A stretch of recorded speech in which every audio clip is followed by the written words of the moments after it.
임재정 묵상의 특장점은 제가 보니까 관찰 부분이 강화되어 있다는 거예요. 강화되어 있다.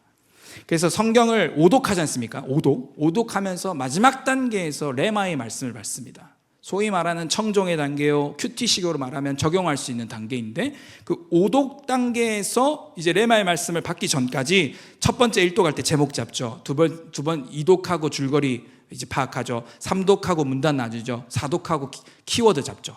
그러니까 이게 굉장히 촘촘한 관찰 과정이라는 걸 알게 됐어요. 그래서 하워드 핸드릭스가 말하거든요. 해석이 해석대로 되려면 관찰이 아주 잘 돼야 된다고.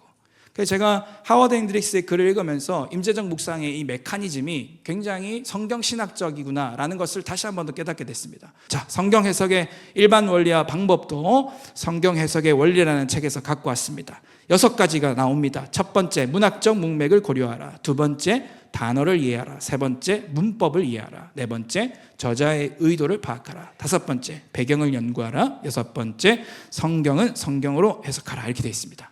자, 1번 문학적 문맥을 고려하라 이렇게 되어 있죠. 자, 빌립보서 4장 13절 같이 읽습니다. 시작. 이것만 보면 내게 능력 주신 자, 내가 모든 것을 I can do everything in Jesus Christ, 그지? I can do, you can do, we can do, let's go 막 이럴 수 있어요, 그지? 다 할 수 있다, 할 수 있다, 할 수 있다, 할 수 있다. 그렇게 할 수 있는데 문맥을 보면, 자, 빌립보서 4장 11절 12절 한번 읽어볼까요? 11절 있습니다. 11절 12절 시작. 내가 궁핍함으로 말하는 것이 아니니라. 어떠한 형편에든지 나는 자족하기를 배웠노니 나는 비천에 처할 줄도 알고 풍부에 처할 줄도 알아. 모든 일 곧 배부름과 배고픔과 풍부와 궁핍에도 처할 줄 아는 일체의 비결을 배웠노라. 아멘. 너무 잘, 이건 이미 많은 성경 해석가들과 설교자들이 이미 다 설교를 해서 다 알고 있죠. 예. 이 13절만 보면 안 되고 11, 12절을 봐야 된다. 자족을 배우니까는 모든 걸 할 수 있는 거다. 이건 뭐 여러분 귀에 모지박히도록 들으셨을 겁니다. 그죠? 자족, 셀프 컨텐트, 스스로 만족할 수 있는 일체의 비결을 배웠기에 사도 바울이 고백하기를 나는 내게 능력 주시는 자 예수 그리스도 안에서 모든 것 할 수 있다. 이렇게 고백이 나오는 거예요.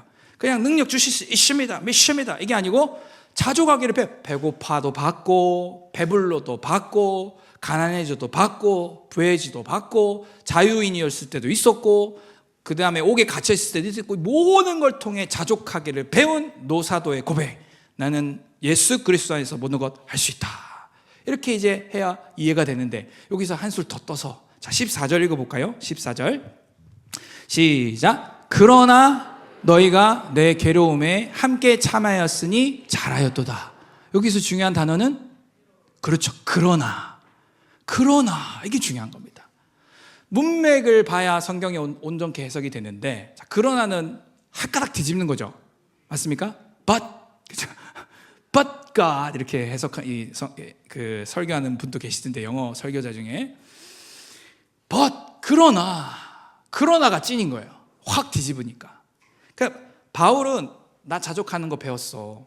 예수 안에서 나 모든 걸 할 수 있다를 말하고 싶은 게 아니라 뭘 말하고 싶죠? 그러나 내가 자족도 할 줄 알고 내가 다 할 수 있거든. 근데 빌립보 교회 성도들아 너희가 내 괴로움에 함께 참여해 줘서 너무 고마워. 이 말을 하고 싶은 거예요. 아멘. 그러니까 빌립보서 4장에 나와 있는 이 말씀 바울이 이야기를 하고 성경이 이야기하는 바를 정확하게 이야기하기 위해서는 우리가 문맥을 봐야 되는 거예요. 그래서 문맥을. 그래서 11절, 12절, 13절도 자족과 주 안에 모든 것 할 수 있다는 것을 개인적으로 취할 수 있지만 우리가 빌립보서 4장에 나와 있는 전체 문맥을 고려했을 때 사도 바울이 이렇게 쭉 레토릭을 풀어간 이유는 내가 자족할 수도 있고 또 예수 안에서 모든 것 할 수도 있음에도 불구하고 너희들이 나와 함께 해주니 너무 고맙다라는 말을 하고 싶었던 거예요. 아멘. 그러면 우리는 이것을 어떻게 또 교훈으로 받아들일 수 있을까요? 영적 지도자들과 마음을 함께하는 것이 바로 성경이 원하는 바라는 거예요. 그 담임 목회자가 어떤 사역자가 성도들 도움 없어도 막 성령과 동행하면서 막 다 쳐내 뭐 사역도 다 쳐내, 교회 개축도 다 쳐내, 뭐 제자 훈련부터 혼자 다 쳐내. 와 잘한다. 이게 성경적인 어떤 교회 모습이 아니라 빌립보서 4장을 통해 우리가 알 수 있는 것은 그분이 대사도 바울 아닙니까? 사도 바울 가만히 냅둬도 혼자서 자족할 줄 알고, 가만히 냅둬도 감옥에서 막 옥토가 흔들리고, 가만히 내버려둬도 그냥 감옥에서 가택연금 상태인데도 거기서 교회 개척하시고, 그게 사도 바울 아닙니까? 그런 가만히 놔둬도 잘하시는 분이지만 빌립보 교회가 연보를 보내고, 그죠? 에바브라를 통해 연보를 보내고, 사도 바울 선생님 저희가 함께하고 있습니다, 힘내십시오, 그 괴로움에 함께 참여하고 동참하고, 이것이 너무 기쁘고 감사했던 거예요. 그게 바로 지금 빌립보서에서 주고 있는 메시지라는 것입니다. 이렇게 우리가 문맥을 제대로 이해할 때에 완전 다른 해석과 다른 결이 나오는 게 되는 것입니다. 그래서 우리는 문맥을 봐야 돼요. 문맥, 컨텍스트를 봐야 됩니다. 영어 컨텍스트가 컨이라고 하는 라틴어가 함께라는 것이고, 텍스트가 본문인데, 그래서 문맥이 텍스트와 함께, 본문과 함께, 그래서 안에서 함께 보는 걸 말하는 거예요. 그런 것들이 필요하다는 거. 두 번째, 단어를 이해해야 됩니다. 성경을 제대로 해석하기 위해서는 단어를 여러분들이 이해하셔야 됩니다. 자, 누가복음 11장 8절 같이 읽어보실까요? 누가복음 11장 8절 시작. 내가 너희에게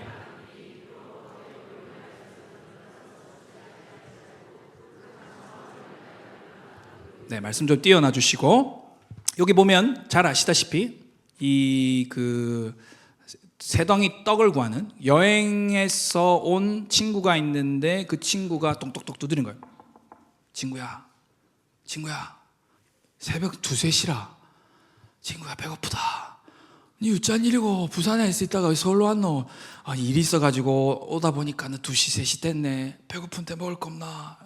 집에 봤더니 다 먹은 거예요. 사남매가 다 먹어버린 거야. 그래가지고 어떡하나?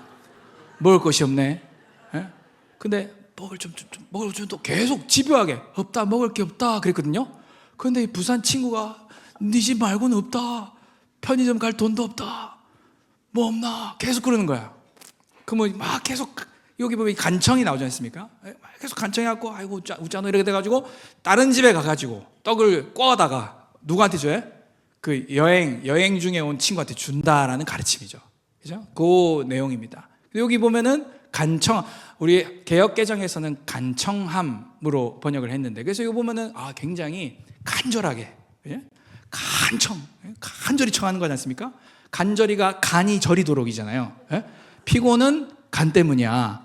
그래서 간이 저리도록, 굉장히 필요하도록 청하는 게 간청이거든요. 그래서 굉장히 기도할 때 간절히 하라는 말이구나, 이렇게 해석을 하면 안 된다.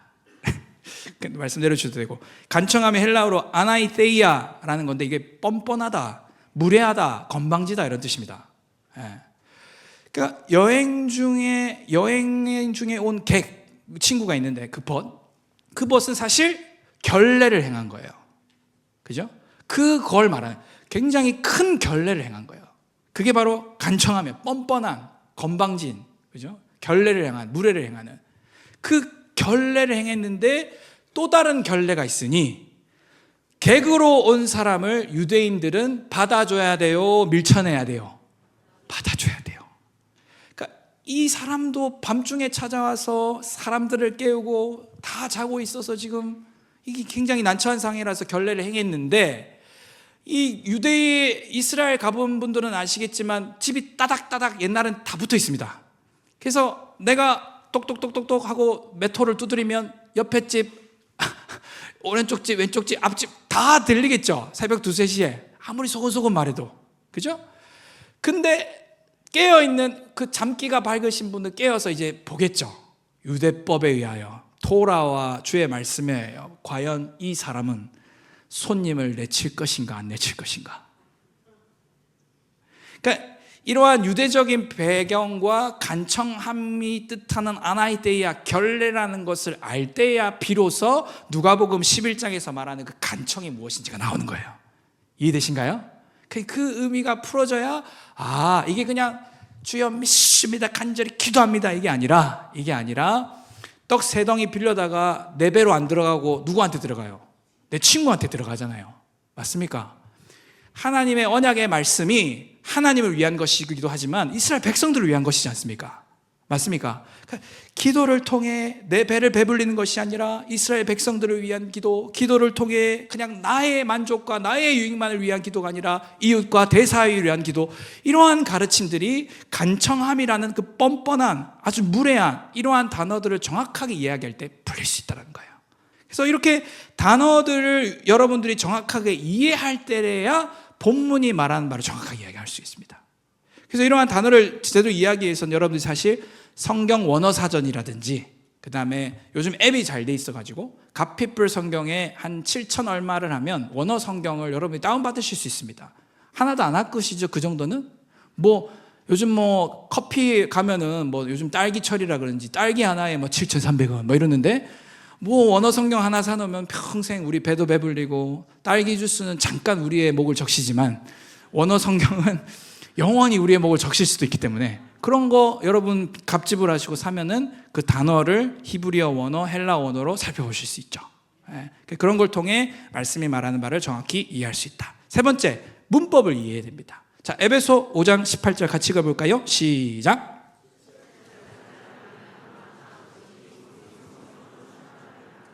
잘 아시는 말씀이시죠? 네, 술 취하지 말라. 이는 방탕한 것이니 오직 성령으로 충만함을 받으라. 아멘. 여기 문법을 이해해야 돼요. 첫째, 명령형입니다. 옵션이 아니에요. 술 취하지 말라. 명령이에요. 순종해야 될 부분입니다. 두 번째, 현재 진행형입니다. 성령의 충만함을 받으라. 그러니까 한번 단회적으로 받고 끝나는 게 아니고 현재 진행형으로 이 문법이 쓰여 있는데, 이것이 우리에게 주는 교훈은 계속해서 날마다 성령의 통치와 다스림을 받아야 된다는 거예요. 세 번째, 수동태로 되어 있습니다. 잘 아시다시피 수동태는 어떻게 의해서 하는 거죠. 내가 충만을 받을 수 있는 게 아니고 주님이 충만을 주셔야 되는 거예요. 아멘. 그래서 술 취하지 말라. 이는 방탕한 것이 오직 성령으로 충만함을 받으라. 이것이 명령이면서 동시에 형제 진행이고, 그리고 수동태라는 거.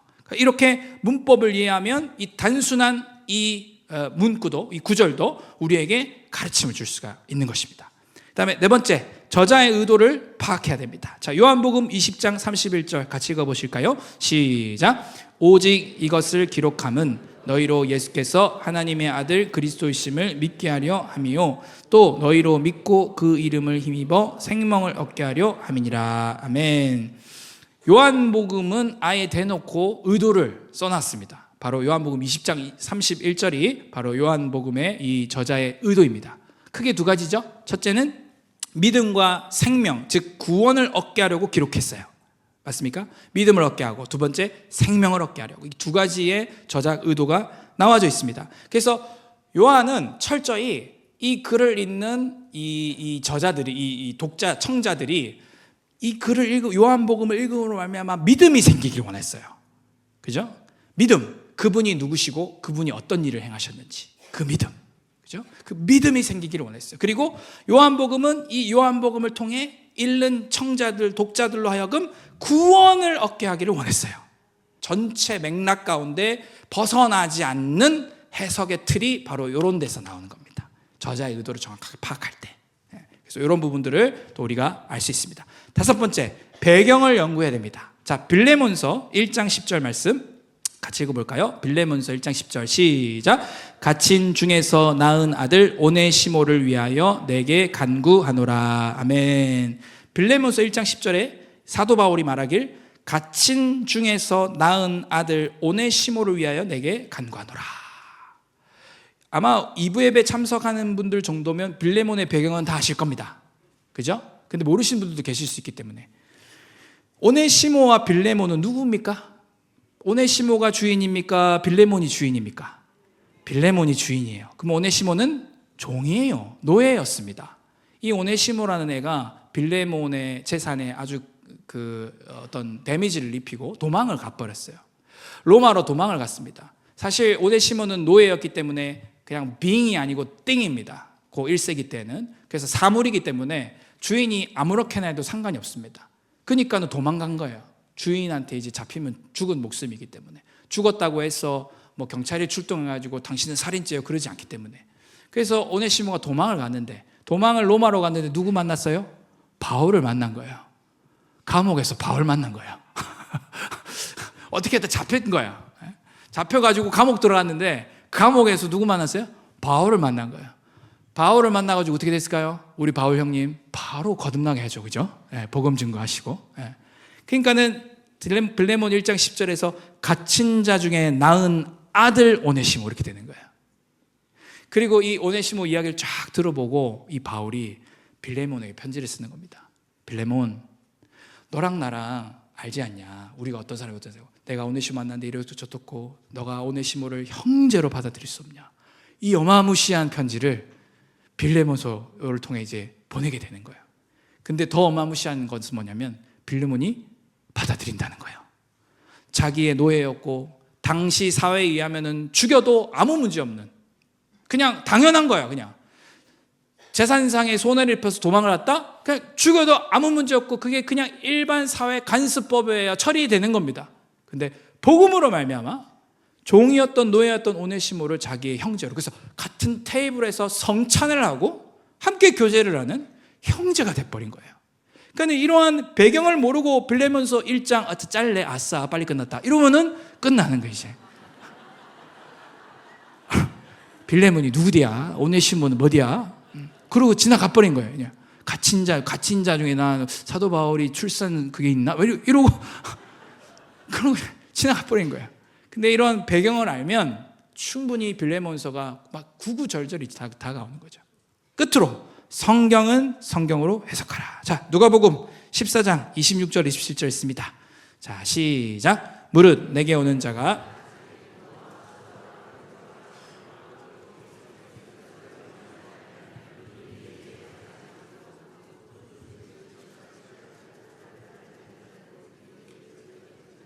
아멘. 자, 이 말씀 굉장히 초신자들에게는 어려울 수 있는 말씀입니다. 그죠? 누구든지 내게 오는 자는 자기 부모도 미워야 되고 처자식도 미워야 되고 형제도 미워야 되고 자매도 미워야 되고 자기 목숨도 미워하래요. 하나님 사랑의 하나님이라며, 그죠? 왜 미워하라고 그래요? 그래서 여기에서 낙심될 수 있죠, 초신자들은. 근데 이 말씀을 정확하게 이해를 하면 성경은 뭘로? 성경으로 해석해야 됩니다. 맞습니까? 예수님이 제자를 콜링하는 제자의 조건 부분, 누가복음에만 있는 게 아닙니다. 마태복음에도 있고 마가복음에도 있습니다. 자, 마태복음 16장 24절 같이 읽어보시죠. 마태복음 16장 24절. 이에 예수께서 제자들에게 이르시되 누구든지 나를 따르려거든 자기를 부인하고 자기 십자가를 지고 나를 따를 것이니라. 아멘. 자, 그러면 부모도 미워하고 처자도 미워하고 형제도 미워하고 자매도 미워하는 거를 뭘로 해석할 수 있습니까? 자기 부인인 거예요. 맞습니까? 자기 부인을 누가복음의 1차 수신자는 누굽니까? 데오빌로죠. 데오빌로는 이방인입니까? 유대인입니까? 이방인이죠. 이방인에게 셀프 디나이얼이라고 하는 자기 부인을 정확하게 딜리버리하기 위해 누가는 좀 다른 표현을 썼으니 그 표현이 바로 부모와 처자와 형제와 자매와 자기 목숨까지도 미워하는 로마 군인 정신을 탑재시켜 준 거예요. 그죠? 그래서 로마 군인들이